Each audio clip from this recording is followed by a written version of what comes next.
नमस्ते, मेरो नाम सनम परियार। म यस नारायणघाट ब्रान्चको एनसेम ब्रान्चमा विगत 6-7 महिनादेखि एज अ डेलिभरी राइडर काम गरिरहेको छु। म एनसेममा काम गर्नुभन्दा अगाडि मार्केटिङ पनि गरिरहेको थिएँ। टाँडीको कम्पनीमा एउटा चितबल कुरकुरे कम्पनीमा मार्केटिङ पनि गरिरहेको थिएँ।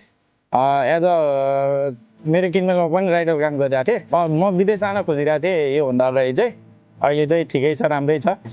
विगत मैले यो एनसिएम ब्रान्चमा नारायणघाट ब्रान्चमा जोइन भएदेखि चाहिँ हामीले एज अ डेलिभरी राइडर काम गर्दाखेरि समस्या अलिकति त आउँछ होइन, तर पनि आफ्नो बेस्ट चाहिँ दिन सक्नु पऱ्यो।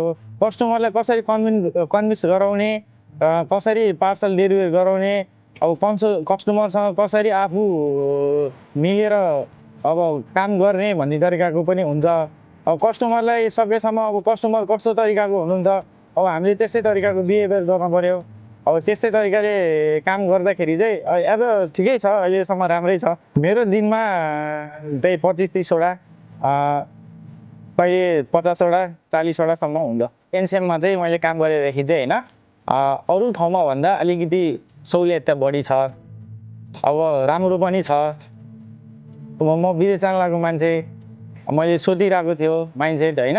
अब नर्मली पनि यहाँ बसेर आफ्नो जीविका उपार्जन गर्न, अलिकति सेभिङ गर्नलाई यो काम चाहिँ ठिकै छ, राम्रो छ। अब एज अ डेलिभरी राइडर काम गर्दाखेरि अब त्यतिकै घरमा फाल्टु बस्नुभन्दा अब केही काममा अब आफ्नो साधनको सदुपयोग होस्, अब आफूलाई पनि केही निड पुरा होस् भन्ने तरिकाले राम्रो छ। अब नेपाल ज्ञानमा अब भ्याकेन्सी कुनै बेला ओपन भयो भने अब मैले नि साथीहरूलाई यसो फरवर्ड गरिदिरहेको हुन्छु।